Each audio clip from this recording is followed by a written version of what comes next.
다음 주제 넘어가 보도록 할게요.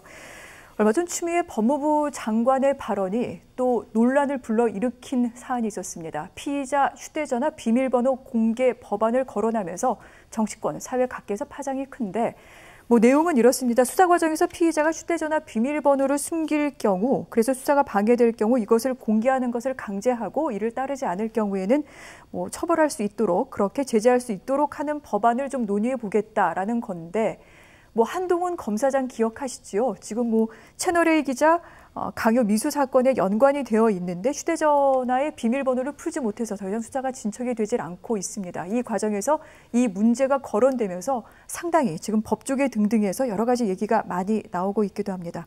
변호사님께서는 이 사안 어떻게 보고 계십니까?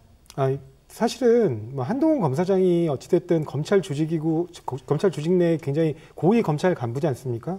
그러니까 사실은 후배들이 하는 수사인데 좀 임의적으로 협조해줬으면 하는 그런 바람들이 있겠죠. 그리고 그게 과연 적절했느냐, 그렇게 딱 비밀번호를 지키고, 왜냐면 본인은 굉장히 떳떳하다고 하시니까, 네. 그렇게 떳떳하면 본인이 믿을 수 있는 그 검찰 조직이 하는 수사인데 그렇게 꼭 약간 소극적으로 나오실 필요가 있냐는 점에 대해서는 얘기 나올 수 있습니다. 근데 그걸 해결하기 위해서 장관이 네. 제안하신 것처럼 비밀번호를 강제적으로 진술하게 하는 그런 법안은 우리 헌법상 일단 허용이 안 되고요. 네. 우리 헌법은 그 진술거부권을 명시적으로 보장하고 있고, 그 진술거부권의 해석에 있어서도 그 진술거부권이 완전하게 보장되기 위해서 법원 같은 경우는 심지어 자기 이름이 맞는지 여부를 밝히는 것도 진술거부권의 대상이라고 봅니다. 그걸 네. 우리가 이제 보통 모두 진술이라고 그러는데, 모두 진술 단계에서부터 진술거부권을 인정하고 있고, 그다음에 당연히 그 진술거부권 속에는 본인에게 불리한 증거를 제출하지 않을 권리도 포함하는 것으로 해석하고 있거든요.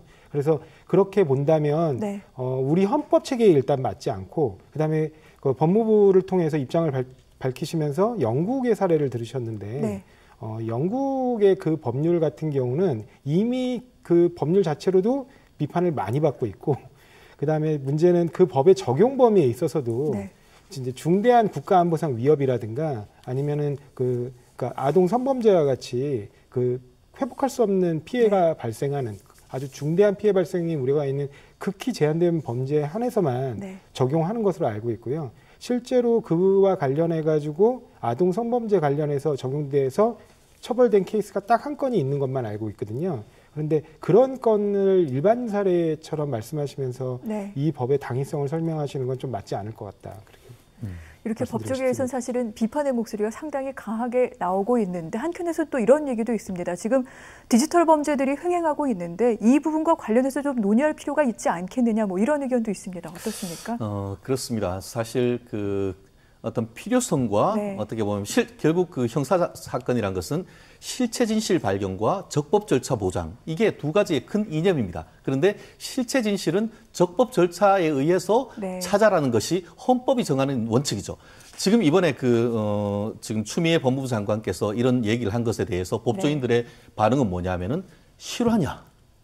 과연 그렇군요. 법무부 장관이 얘기한 것이 맞느냐라고 반문할 정도인데요. 네. 왜 그러냐면 아시다시피 이게 법무부가 정의부 아닙니까? 영어로 Ministry of Justice. 그러면은 헌법을 수호할 의무가 있는데, 헌법 12조에는 뭐라고 돼 있냐 하면은 12조 2항에 모든 국민은 고문을 받지 아니하며 형사상 자기에게 불리한 진술을 강요당하지 않는다라고 네. 해서, 형사상 불리한 진술 강요를 당하지 않는다는 것이 뭐냐면은 고문을 금지하는 것과 동일의 내용입니다. 한마디로 자기에게 불리한 진술을 거부하는 것은 국가에 의한 고문을 해서는 안 된다는 것과 동일입니다. 네. 그런데 본인이 이제 압수수색에 사실 거부했는 적도 없고 휴대폰을 줬는데 그거를 기술에 여는 것은 법무부, 검찰의 영역인 것이지, 그것을 형사적으로 어떤 처벌까지 한다는 것은 네. 마치 자백을 강요하고, 어떻게 보면 자백이 증거의 왕이라는 거의 중세시대의 어떤 헌법으로 돌아가는 것이 아니냐는 것이 이번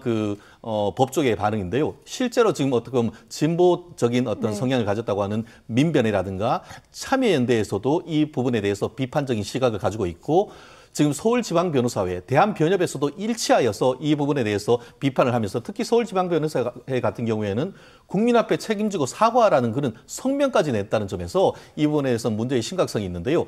그러다 보니까 그런지 지금 추미애 장관 같은 경우에도 약간 한 발 빼는 듯한 그런 입장입니다. 그래서 앞으로 이 법이 실제로 지금 입법화 될지에 대해서는 모르겠습니다만 아마 지시에서 법무부 단계에서는 입안을 하고 있을지 모르겠습니다만 만약에 이것이 구현된다 하더라도 이른바 소급 입법 금지에 의해서 한동훈 검사 처벌이 안 됩니다.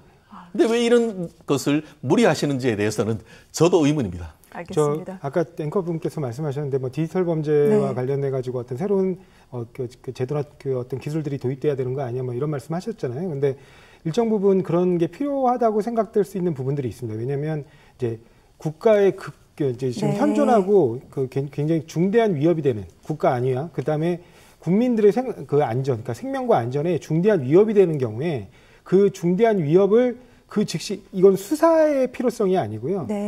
그 위협으로부터 국민의 그 생명을 보호하고 구하기 위해서 긴급한 경우에 아까 같은 긴급 조치와 같이 그런 아주 제한된 경우에만 그걸 오로지 그리고 보충성으로 그 방법 아니면 다른 방법이 없는 경우에 그 경우에만 그러니까 필요하면 제한적으로 도입을 검토할 수는 있어도 이거를 수사의 필요성에 따라 도입할 수 있는 제도는 아니라고 생각합니다. 알겠습니다. 아주 엄밀한 제한 요건이 필요한 사안이고 일단 이 법안 여당 내에서도 비판의 목소리가 나오고 있습니다. 어느 정도 연구 단계에서만 머물지 않을까 그렇게 예측을 해보도록 하겠습니다. 두 분과는 여기서 말씀 마무리하겠습니다. 고맙습니다. 감사합니다.